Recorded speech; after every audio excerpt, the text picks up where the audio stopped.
toi seul es digne de recevoir la gloire. Alléluia. Oh, shalom, shalom à nous, shalom peuple de Dieu, shalom dans nos maisons, shalom, shalom, shalom, shalom qui signifie paix, alléluia. Ce matin, nous voulons rendre grâce à Dieu. Nous voulons bénir ce Dieu qui est digne de louange, qui est digne de recevoir la gloire, l'honneur et la puissance, alléluia. Béni soit notre Dieu ce matin. Alors sur ce pas, nous voulons bénir ce Dieu ce matin et lui rendre encore la gloire et levons nos voix. Ce matin, Seigneur, nous te bénissons et nous te rendons grâce. Nous te disons merci, toi notre Dieu. Merci parce que c'est la journée que tu as faite pour nous. Elle est sujet de joie et d'adoration. Elle est sujet de reconnaissance. Elle est sujet de louange. Louange à toi qui es digne de recevoir la puissance, l'honneur et la gloire. Nous te bénissons dans nos vies. Nous te bénissons pour la vie. Nous te bénissons pour la santé. Que ton nom soit élevé ce matin. Alléluia. Notre Dieu est digne de recevoir la gloire. Alléluia. L'honneur et la puissance. Car il a créé toutes choses et c'est par sa volonté qu'elles existent et qu'elles ont été créées. Alléluia. Et nous voulons louer ce Dieu qui est digne avec Tata Aline ce matin. Amen. Oui, nous voulons dire non pas à moi, mais à ton nom dans nos gloires ce matin. Alléluia. Tu es digne de recevoir nos louanges, nos acclamations. Toi le Dieu fidèle et véritable.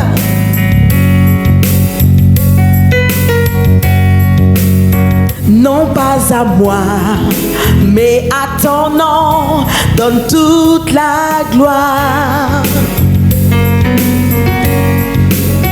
Non pas à moi, mais à ton nom donne toute la gloire.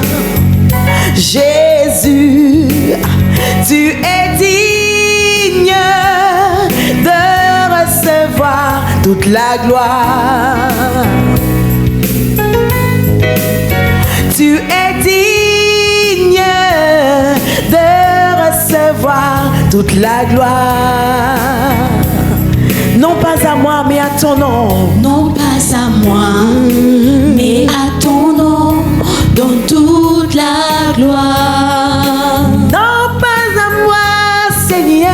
Non pas à moi, mais à ton nom, donne toute la gloire. Jésus, Jésus, non pas à moi, non pas à moi, mais à ton nom, donne toute la gloire. Seigneur, je veux m'effacer afin que toi tu t'élèves. Non pas à moi, mais à ton nom, mais à ton nom, donne toute la gloire.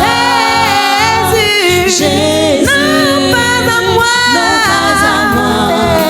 mais à ton nom, donne toute la gloire. Toute la gloire, tout honneur, toute louange à toi. Non pas à moi, mais à ton nom, donne toute la gloire. Jésus, Jésus, tu es digne,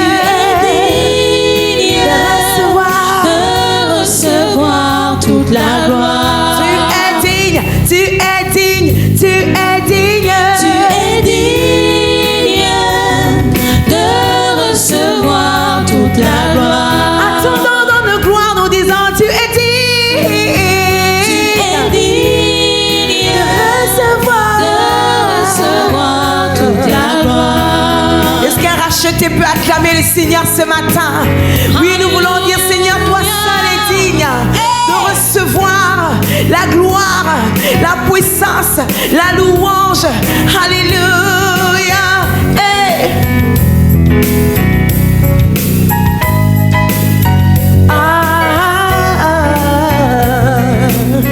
Je dis non pas à moi, mais à ton nom donne toute la gloire. Disons-le ensemble. Non pas à moi, mais à ton nom, donne toute la gloire.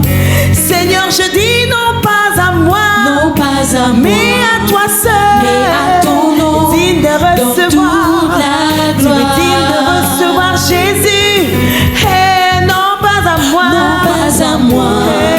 Mais à ton nom donne toute la gloire. Jésus, Jésus, non, non, non, non pas à moi, pas à mon île, mais à ton nom pas à ma donne toute famille, la pas gloire. à cause de mes biens, Seigneur, je dis non, non, pas à moi. Non pas à Toi moi, seul est digne, mais à ton nom toi seul donne mérite toute la gloire. la gloire et la majesté, non pas à moi. Non pas à moi, mais à ton nom donne toute la gloire. Jésus, Jésus, oui, tu es digne, tu es digne de recevoir toute la gloire. Je dis tu es digne, tu mérites la louange ce matin.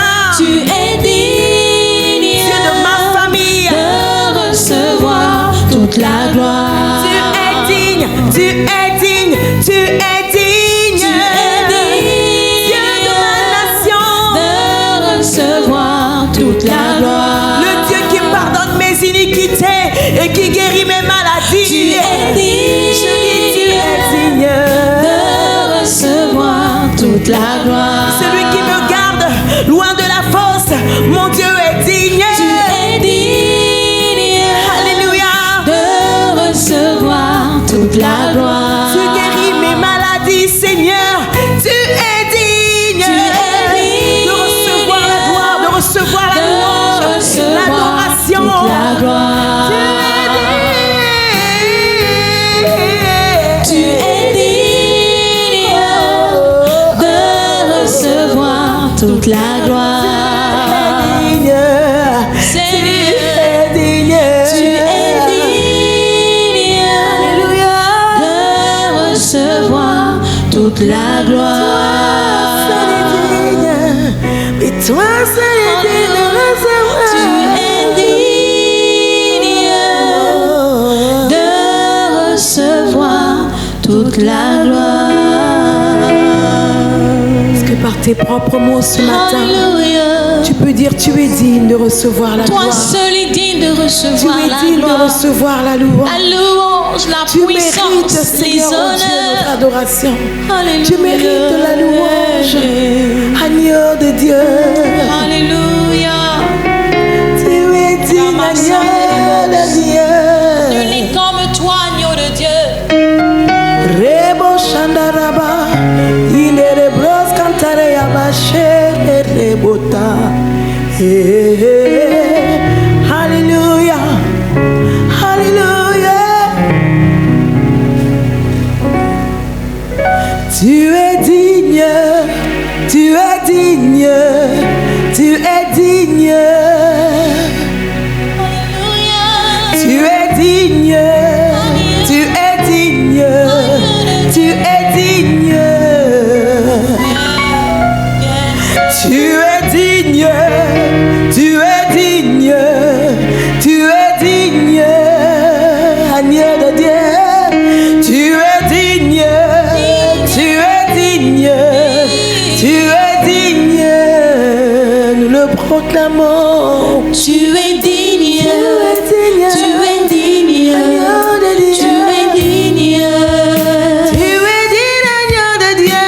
tu es digne, Alléluia. tu es digne, tu es digne, Tu es digne,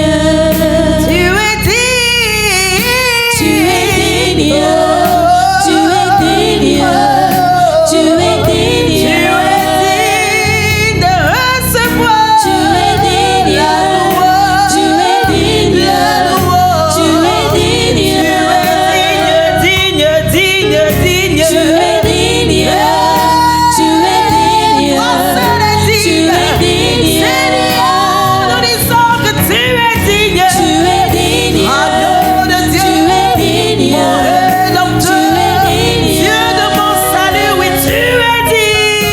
tu es digne, tu es digne, tu es digne. Tu n'es-tu à Dieu.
t'adore. Ton nom s'élève en majesté. Oui, de mes lèvres, je célèbre ta victoire, ton règne, ton autorité. Digne es-tu, agneau de Dieu. Digne es-tu, agneau de Dieu. Sauveur, libérateur, digne es-tu, agneau de Dieu. l'univers entier proclame. L'univers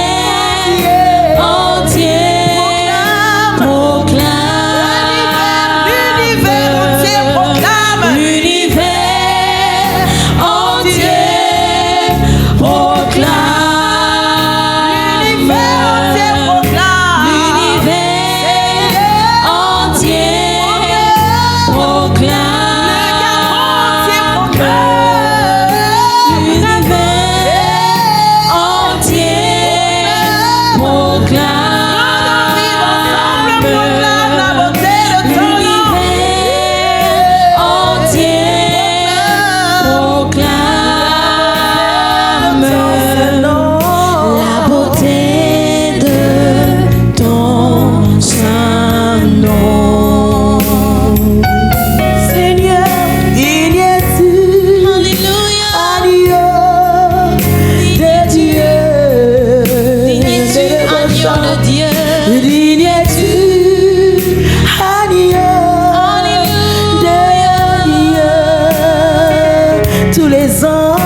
tous les anges ensemble acclament. Tous les anges ensemble. Tous les anges ensemble acclament.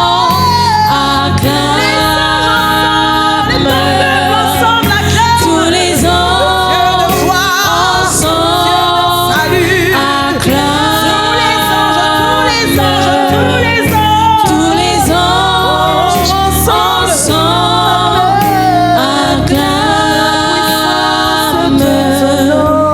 la puissance de ton nom. Tous les anges ensemble acclament. Tous les anges ensemble acclament la puissance. Oui, tu peux l'acclamer là où tu es. Tous les anges ensemble acclament. Tous les anges ensemble acclament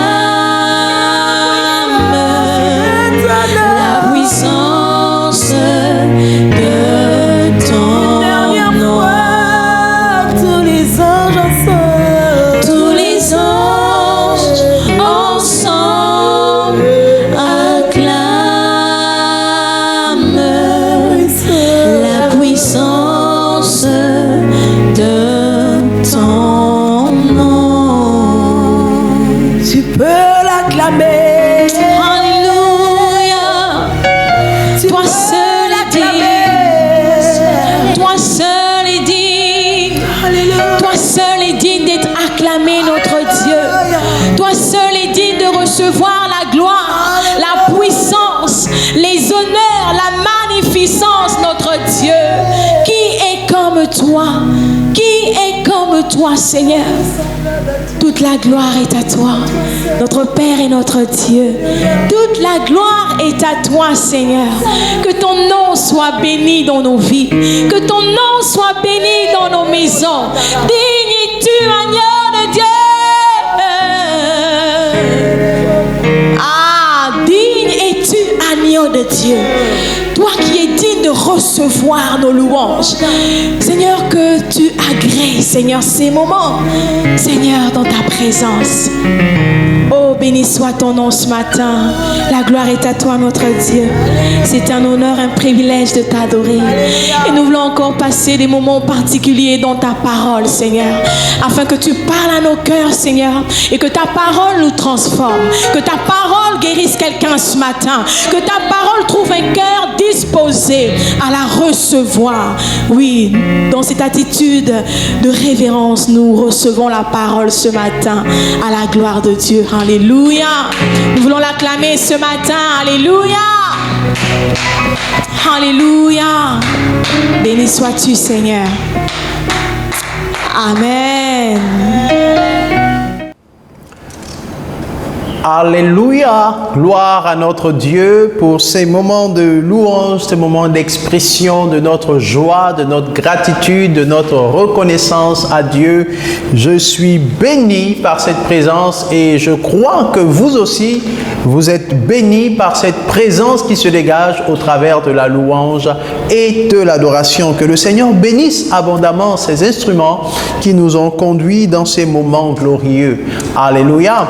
Que le Seigneur vous bénisse, vous tous qui prenez part à ce culte pendant lequel nous élevons le Seigneur, nous glorifions le nom de Jésus et nous nous disposons à entendre sa voix. Je vous encourage à prier et à disposer aussi vos cœurs pour ces moments de parole, qui sont des moments privilégiés, qui sont des moments aussi spéciaux que les moments de louange, que les moments d'adoration, que les moments de prière. Tout est important. Alléluia. Alors nous prions. Seigneur, nous te bénissons pour la grâce qui est la nôtre aujourd'hui de nous connecter encore à ta présence et à ta parole en ce moment précis. Merci Saint-Esprit de parler à nos cœurs. Merci Saint-Esprit de nous enseigner, de nous corriger, de nous instruire afin que nous puissions porter des fruits et des fruits en abondance. Seigneur, nous voulons porter beaucoup de fruits en cette année 2023. Nous voulons avoir plus de fruits que ceux que nous avons eus l'année passée. Nous voulons avoir plus de fruits que ceux que nous avons obtenus les années antérieures. C'est pourquoi nous comptons sur ta grâce. Nous nous disposons, croyant que tu es le Dieu de l'expansion. Tu travailles à l'expansion du royaume de Dieu et nous faisons partie de ces ouvriers qui nous sommes disposés pour cette noble cause. Seigneur, bénis ces instants et laisse que la gloire seule soit à toi. Merci Saint-Esprit, au nom de Jésus. Amen. Gloire à Dieu. Soyons bénis dans la présence de Dieu. J'espère que vous vous portez bien par la grâce de Dieu, que vous avez passé une bonne semaine et que vous avez été renouvelés par le Seigneur depuis le début de ce culte au travers de ces temps de prière, de louange, ces temps d'adoration qui sont merveilleux. Alléluia. Aujourd'hui, nous voulons parler du grain de blé. Le thème de notre message, c'est le grain de blé. Alléluia. Le grain de blé. Lorsque je dis le grain de blé, je suppose que vous pensez à quelque chose. Vous pensez à une histoire, certainement. Vous pensez à une parabole ou vous pensez à une métaphore qui se trouve dans les Écritures. Eh bien, il s'agit effectivement de cela. C'est Jésus qui nous a parlé du grain de blé. Il n'était pas le seul. Nous le verrons tout au long de ce message. Alléluia. Nous sommes dans notre saison, dans notre année de l'expansion. Année dans laquelle nous voulons grandir de plus en plus. Nous prenons le temps de rappeler cela afin que chacun puisse toujours faire le lien entre ce que nous partageons, ce que le Seigneur met dans nos cœurs comme édification pour évoluer dans cette pensée, dans cette vision globale. Alléluia. Le Seigneur, lorsqu'il nous donne une vision, nous équipe. Et ce qui nous équipe, c'est la parole à propos. La parole qui vient nous aider à travailler notre homme intérieur pour pouvoir rentrer pleinement dans le cadre que le Seigneur a fixé pour cette année et pour les années à venir, à savoir celui de l'expansion. Le Seigneur nous appelle à devenir de plus en plus grands. Et Jésus, justement, à propos de cela, nous a donné une clé, un incontournable, une clé importante et indispensable parce que lui-même, il a dû l'expérimenter pour connaître la multiplication, pour connaître l'expansion, pour connaître la croissance. Alléluia. Il s'agit de la mort du grain de blé. Alléluia. Donc le thème de notre message, c'est le grain de blé. Jean chapitre 12, versets 23 à 25 est notre texte de base. Et nous lirons un second texte qui se trouve dans 1 Corinthiens chapitre 15, versets 35 à 38 et qui vient appuyer ce texte de base qui nous parle de Jésus. Alléluia. Donc Jean chapitre 12, versets 23 à 25, je vous invite à faire la lecture avec moi, quand bien même ma version est peut-être un peu différente de la vôtre. Je suis dans la version parole vivante. Il est écrit ceci, dans Jean chapitre 12, versets 23 à 25.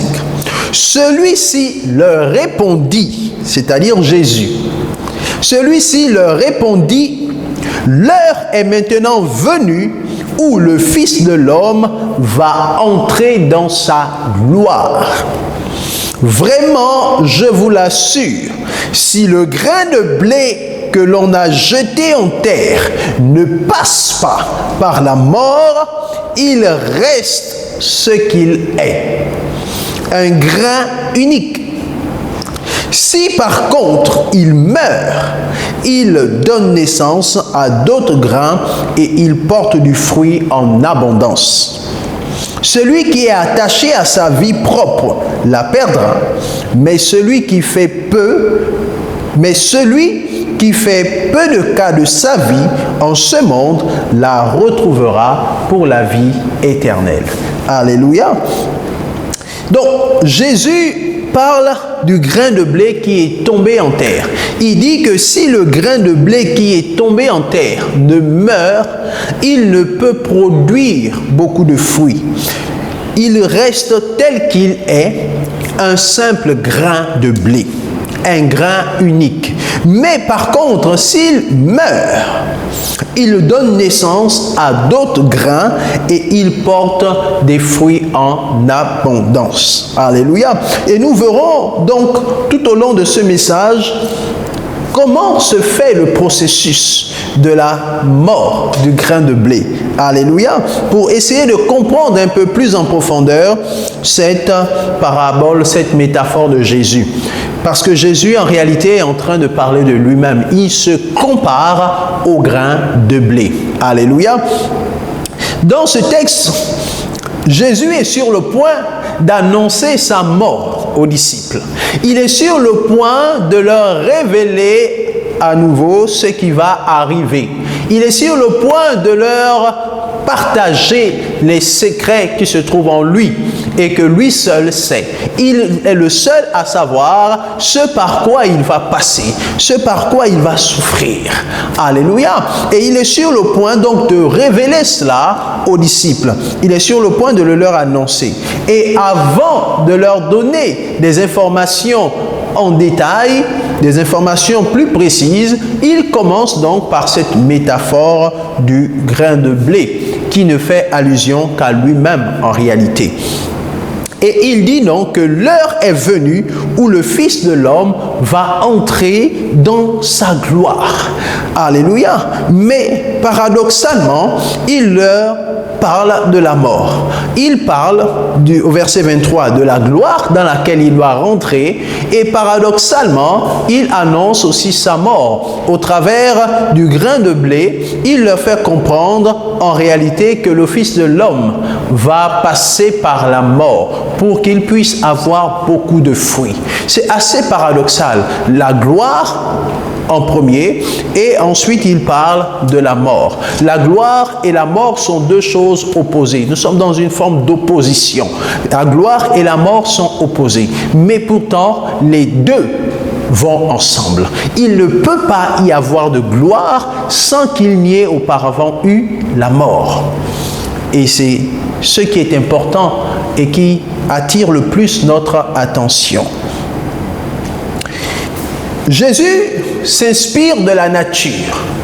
il prend l'exemple de la nature pour expliquer les choses spirituelles. Et l'apôtre Paul va faire de même. Dans 1 Corinthiens chapitre 15, versets 35 à 38, je vais lire toujours dans la version Parole vivante. Il est écrit, « Mais, demandera peut-être quelqu'un, comment des morts peuvent-ils revenir à la vie? Sous quelle forme ressusciteront-ils? Avec quel corps réapparaîtront-ils » Sorte de question, réfléchissez à ce qui se passe dans la nature. Ce que vous semez ne peut s'épanouir en une vie nouvelle qu'après avoir traversé la mort. Lorsque vous faites vos semailles, vous ne mettez pas en terre la plante telle qu'elle doit en ressortir, mais une simple graine, un grain de blé par exemple, ou quelque autre semence. Et Dieu la fait croître et lui donne la forme qu'il veut selon son plan. À chaque semence correspond une structure particulière qui lui est propre selon son espèce. Alléluia! J'aime bien ce texte qui en réalité nous renvoie à la même métaphore et à la même image. Paul prend la même illustration que Jésus pour faire comprendre aussi les choses spirituelles. Lui aussi, il parle à des auditeurs et il est en train de discourir au sujet de la résurrection des morts. Il est en train d'enseigner à ses auditeurs la résurrection des morts. Et on croit même qu'on a le sentiment qu'il y a comme un débat, comme une discussion en réalité, parce qu'il pose des questions que les auditeurs pourraient aussi très bien poser. Et il répond lui-même à ces questions en s'inspirant de cette illustration que Jésus a aussi utilisée de la nature pour faire comprendre des choses spirituelles. Alléluia. Le grain de blé, s'il tombe en terre, ne porte de fruits que s'il meurt. S'il ne meurt pas, alors il ne porte pas de fruits. Et dans le contexte de l'apôtre Paul, il utilisait cet exemple-là, cette illustration, pour emmener ses auditeurs à comprendre qu'en réalité, les morts ressusciteront. Que les corps que les gens ont, ces corps-là vont passer par un processus de transformation. Et ce processus de transformation, c'est la mort. En réalité, les gens mourront, mais ce ne sera pas la fin. Il y aura après cette mort une forme de résurrection avec des corps nouveaux, avec des corps célestes. Et c'est donc dans ce contexte-là que l'apôtre Paul prend l'illustration du grain de blé qui tombe en terre et qui meurt, qui passe donc par le processus de la mort pour pouvoir avoir ensuite une vie nouvelle, pour pouvoir connaître la résurrection. Alléluia! Et dans les deux cas, il est question de résurrection. Dans les deux cas, il est question de vie nouvelle. Dans les deux cas, il est question de vie abondante. Dans les deux cas, il est question de gloire après la mort. Alléluia. Alors, une première question qui est importante à se poser. Une première question vraiment importante. Pourquoi à chaque fois c'est le grain de blé qui est utilisé comme illustration?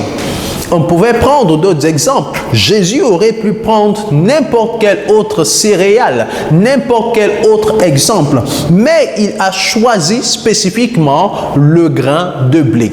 Pourquoi le grain de blé? Alléluia. Premièrement, nous devons réaliser que Jésus est le pain de vie. Alléluia. Et en tant que pain, en réalité, la matière première qui permet de fabriquer le pain, c'est le blé. C'est le blé qui est utilisé en général pour produire de la farine et de la farine avec laquelle le pain sera ensuite produit. Alléluia. Donc, le blé a un lien direct avec le pain. Et Jésus est le pain. Alléluia. Jésus est le pain de vie, dit-il dans sa parole. Et le blé est donc cette matière qui permet de fabriquer le pain. Ça, c'est sur un premier plan. On peut comprendre pourquoi est-ce qu'il préfère le blé et pas n'importe quelle autre semence. Parce que le blé permet de fabriquer le pain. Le pain aussi le symbole de la parole. Le pain aussi le symbole de la nourriture. Et la nourriture, où il y a de la nourriture en abondance, ben il y a de la joie. Donc le blé est important dans les illustrations de Jésus.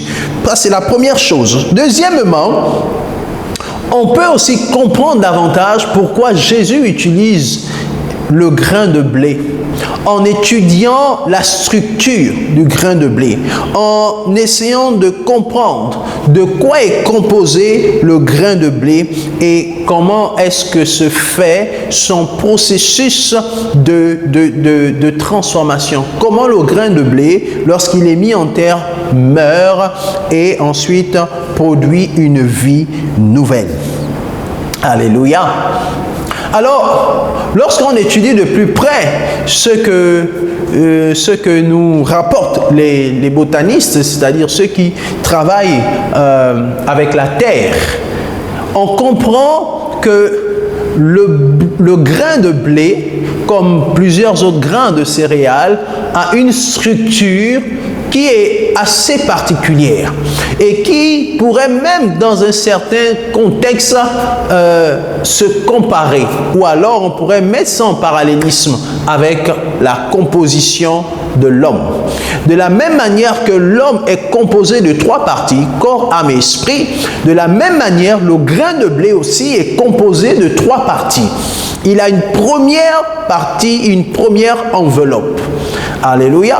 Il a une première enveloppe, il a une seconde, et ensuite à l'intérieur, la troisième partie, c'est le germe. Et c'est là-bas que se trouve la vie. La première partie du grain de blé, qui est cette enveloppe-là, qui recouvre le grain de blé, en réalité est une partie, est comme une carapace. C'est cette partie-là qui protège le grain de blé des changements, du moins de la température extérieure qui peut être défavorable. C'est cette partie-là qui est comme une carapace et qui protège le grain de blé de tout ce qui peut avoir comme mauvaise influence provenant de l'extérieur. Donc il protège le grain de blé. Et de la même manière aussi, le corps humain n'est pas le vrai nous. Le vrai nous, c'est l'homme intérieur, c'est l'esprit. Et nous sommes protégés par cette enveloppe charnelle qui nous permet de nous déplacer, mais qui nous permet de résister aussi à la température terrestre, qui nous permet de vivre sur la terre à cette température de 36-37 degrés. Et donc, ça sert de protection. De la même manière, le grain de blé a une première enveloppe qui sert de protection. Ensuite, lorsqu'on va à la deuxième enveloppe du grain de blé, c'est un tissu qui est à l'intérieur et qui sert un peu de régulateur. Régulateur à l'intérieur, régulateur que ce soit de la température, de régulateur de tout ce qui est nourricier pour le grain, pour le germe qui est à l'intérieur. Donc, cette deuxième enveloppe-là aussi a son rôle. Et enfin, il y a la troisième partie qui est le germe. Le germe est cette partie intérieure dans lequel se trouve l'embryon. Et c'est cet embryon qui, en fait, produit la vie à l'intérieur.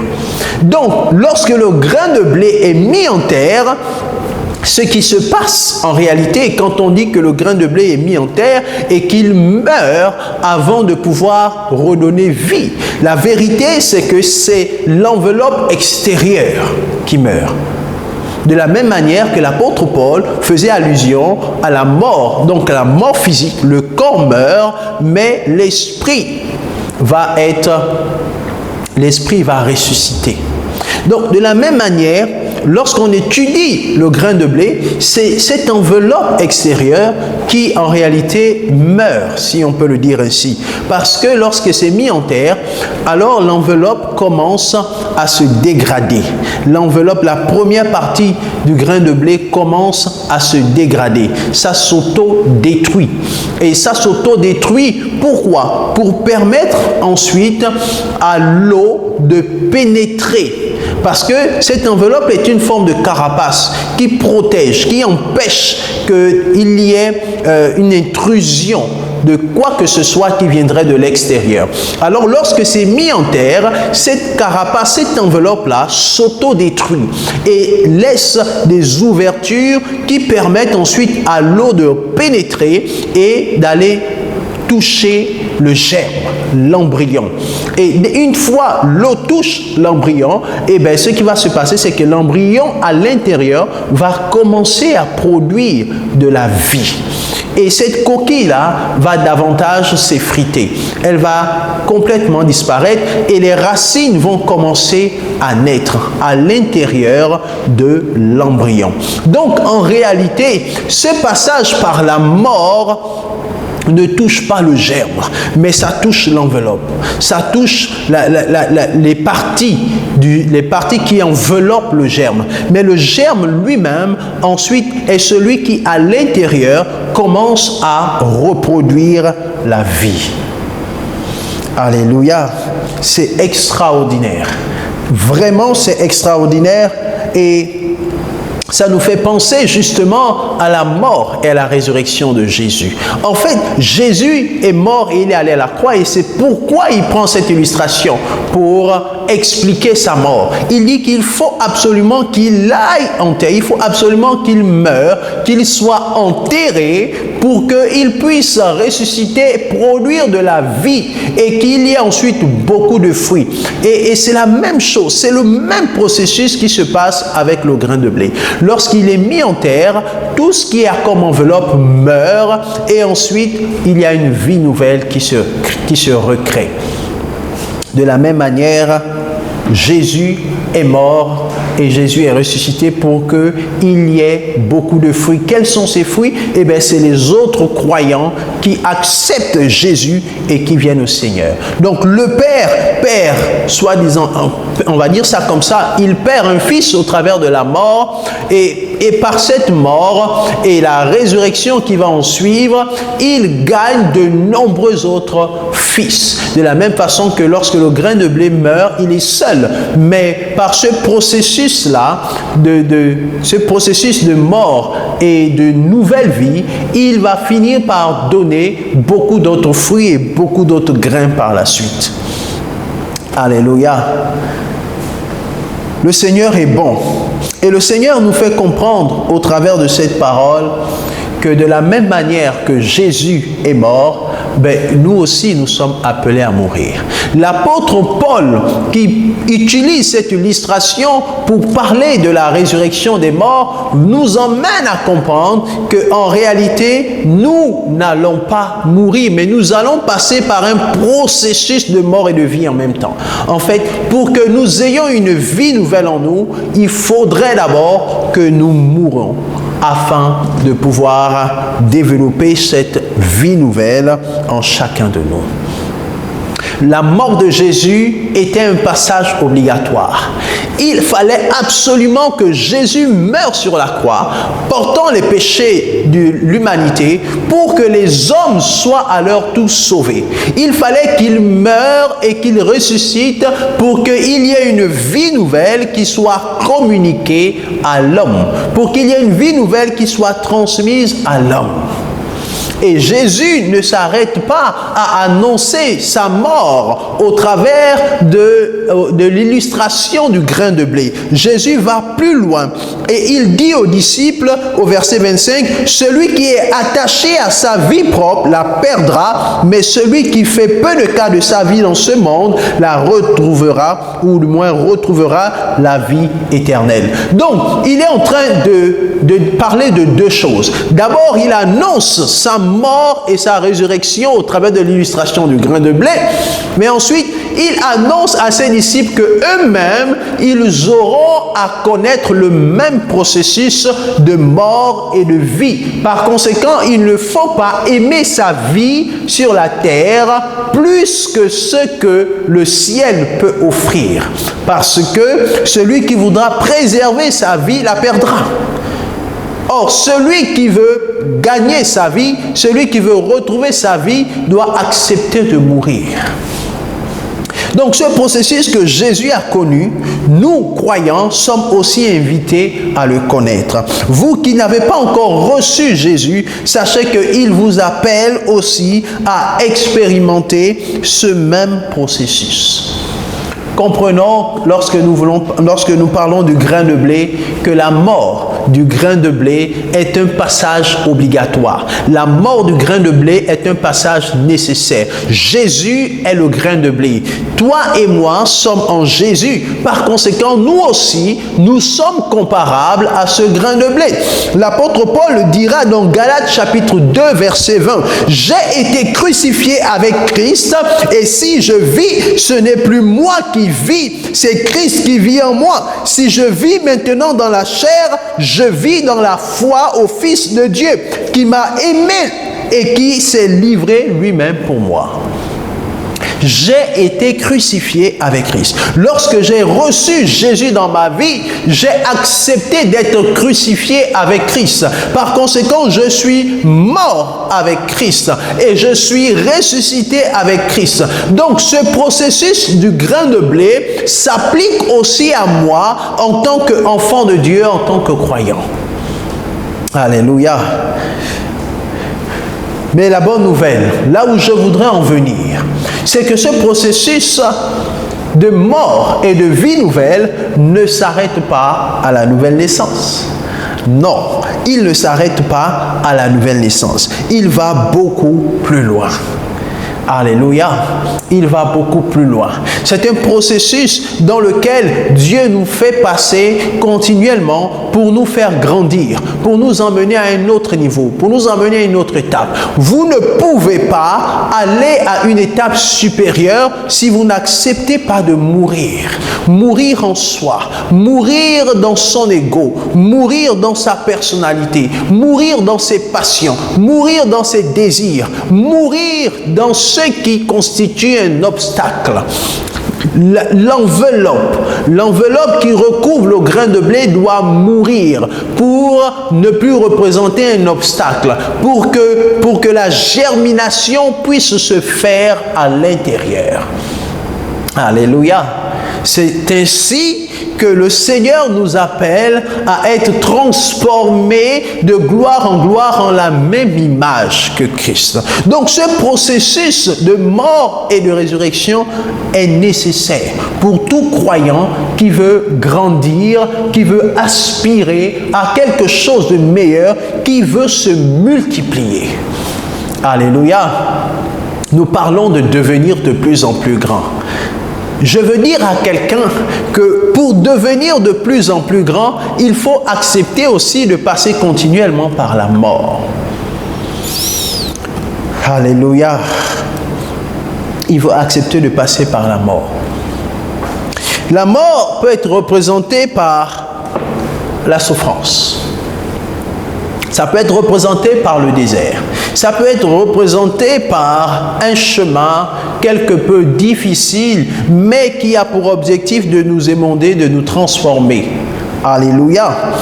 Beaucoup de mariages chrétiens échouent parce que les gens refusent de mourir. Parce que on refuse de mourir, alors on va tout droit vers l'échec. Parce qu'on refuse de tuer, de laisser son ego mourir, on va tout droit vers l'échec. On ne peut pas obtenir le meilleur de ce que l'on souhaite si on n'accepte pas de laisser une partie de nous mourir pour qu'une germination se fasse et qu'il y ait une vie nouvelle qui se produit. Alléluia. Le moi doit mourir. Beaucoup de chrétiens sont peu prolifiques dans le service de Christ parce qu'ils refusent de mourir et de renaître. Alléluia. Beaucoup refusent de mourir parce que ça fait mal, parce que c'est difficile à supporter, alors beaucoup refusent de mourir. Et beaucoup préfèrent même prendre des raccourcis. Vous savez, il y a des problèmes dans la vie qui parfois ne peuvent être résolus que par un processus de mort et de résurrection. C'est peut-être parce que tu es trop vivant que tu as du mal à supporter certaines choses. C'est peut-être parce que tu es trop vivant que tu as du mal à pardonner. Parce que celui qui est mort ne ressent plus la douleur. Alléluia. Il ne voit plus les choses de la même manière. Il ne ressent plus la douleur puisque l'enveloppe est morte. Elle est morte. Je crois pour ma part que si nous acceptons de mourir et de nous laisser transformer par le Seigneur dans cette vie nouvelle, il y a des choses qui deviendront beaucoup plus faciles à comprendre. Il y a des choses qui deviendront beaucoup plus faciles à obtenir. Quelquefois, le Seigneur nous regarde et le Seigneur ne nous permet pas d'accéder à certaines choses parce qu'il veut d'abord que nous mourons. D'une certaine manière, dans nos passions, dans nos échos, dans nos perceptions erronées, dans nos suppositions. Il attend que nous mourons en cela. Quelquefois, on passe beaucoup de temps dans le jeûne. Quelquefois, on passe beaucoup de temps dans la prière pour pouvoir obtenir des solutions, pour pouvoir obtenir tel désir, pour pouvoir obtenir telle chose, pour pouvoir résoudre tel problème. On passe beaucoup de temps à chercher Dieu dans le jeûne, dans la prière. Quelquefois, la solution se trouve dans le fait d'accepter de mourir, dans le fait d'accepter de lâcher prise, dans le fait d'accepter de laisser le Seigneur prendre le contrôle. C'est cela mourir, c'est laisser au Seigneur le soin de prendre le contrôle et de lui-même nous façonner. Parce que nous ne pouvons pas de nous-mêmes accéder à une vie nouvelle. C'est le Seigneur qui peut nous permettre de bénéficier des fruits, des retombées d'une vie nouvelle. Et pour cela, nous devons passer par le processus du grain de blé. Nous devons passer par le processus du grain de blé. Beaucoup de chrétiens sont incapables de pardonner ceux qui leur ont fait du mal parce qu'ils ne sont pas morts en Jésus. Beaucoup de chrétiens veulent devenir plus grands, plus prospères, plus bénis à force de jeûne et prière, mais n'y arrivent pas parce qu'ils ne veulent pas mourir. Mourir, ça fait mal, mais c'est la clé de la résurrection. Joseph est passé par la mort. Il est passé par ce temps de transformation au travers des épreuves, de la souffrance qu'il a vécue lorsque ses frères l'ont jeté dans le puits et qu'il a été vendu en esclave. En tant qu'esclave. Ils sont allés rapporter à leur père et ils ont dit à leur père que Joseph assurément est mort. Donc pour Jacob, Joseph était mort. Joseph est donc passé par le processus de la mort avant d'être élevé par Pharaon. David aussi est passé par le même processus de mort. Souvenez-vous, après que David ait péché contre Bathsheba, l'enfant qu'il va avoir, l'enfant va mourir. Et ça va être une souffrance terrible pour David. Ça va être difficile. Jacob lui-même est passé par la mort, par ce temps difficile lorsqu'il a dû fuir. Jacob était le fils d'un homme extrêmement riche.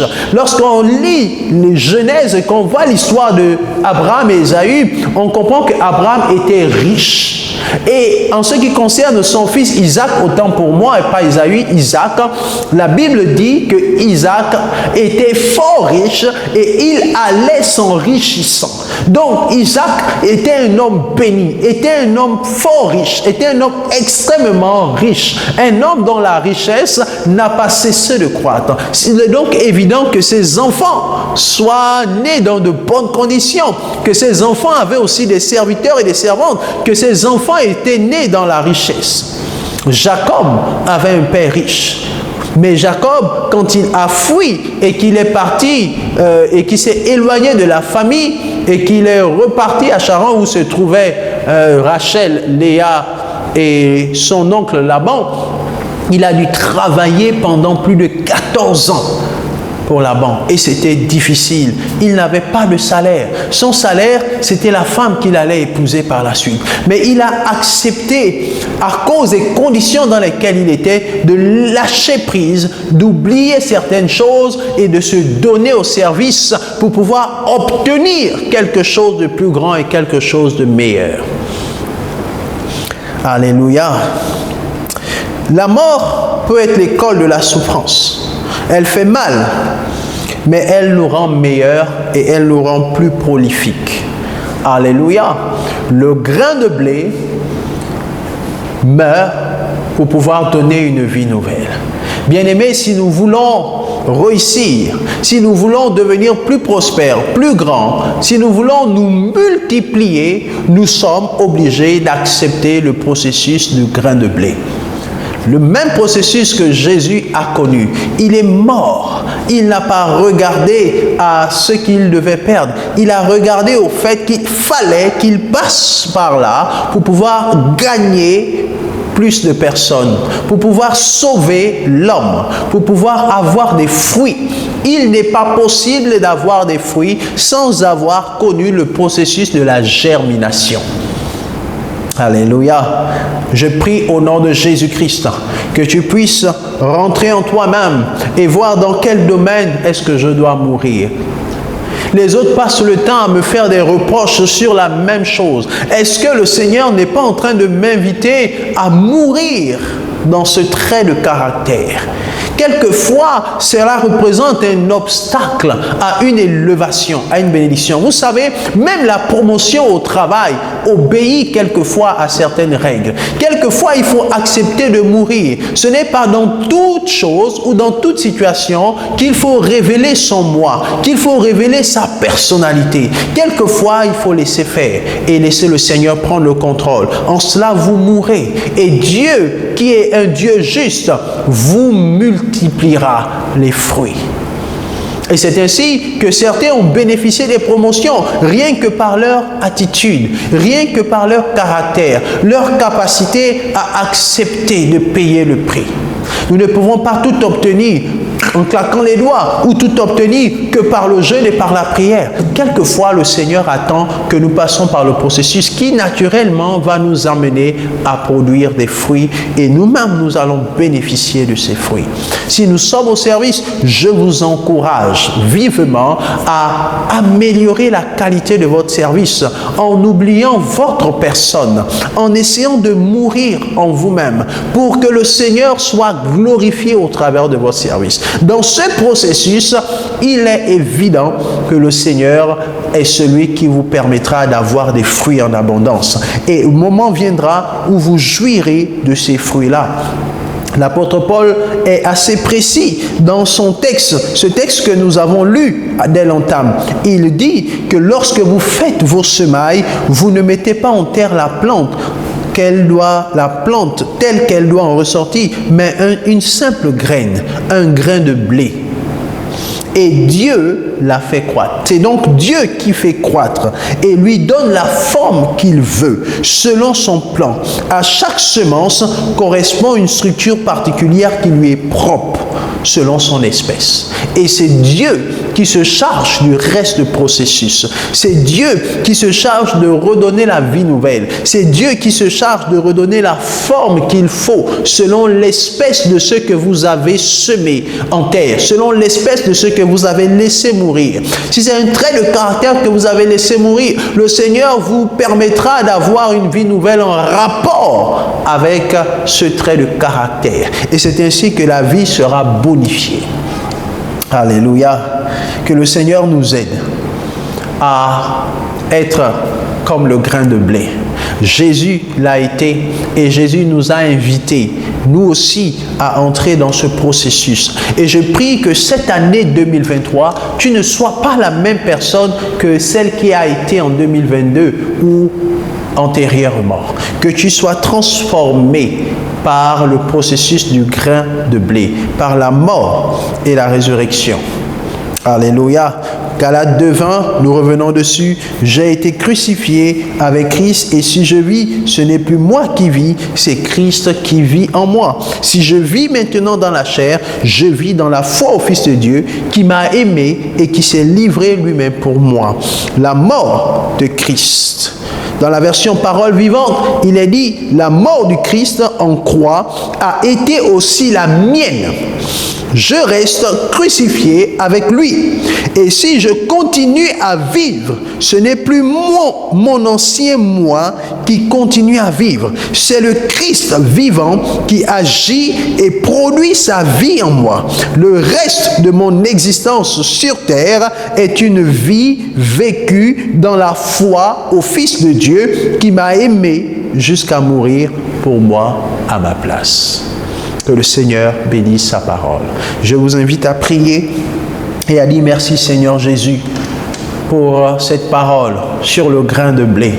Merci Seigneur pour mon intelligence que tu ouvres, qui m'emmène à réaliser que devenir de plus en plus grand, réussir, se multiplier, exige de passer par le processus du grain de blé, de la mort du grain de blé.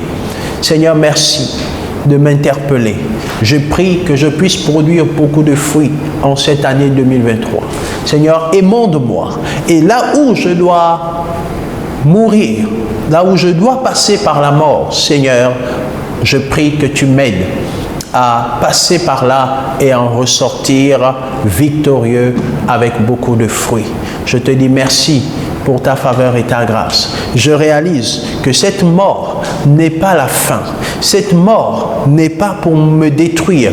Cette mort n'est pas pour m'abandonner. Mais cette mort est juste un processus pour me ramener à une vie meilleure. C'est une étape pour passer un palier et expérimenter quelque chose de plus grand et de meilleur, quelque chose de plus productif avec toi. Je te rends toute la gloire au nom de Jésus. Que le Seigneur bénisse sa parole et que vous aussi soyez bénis dans vos demeures. À lui seul soit la gloire au nom de Jésus. À nous revoir très bientôt dans sa paix et sa grâce. Soyez bénis au nom de Jésus. Amen.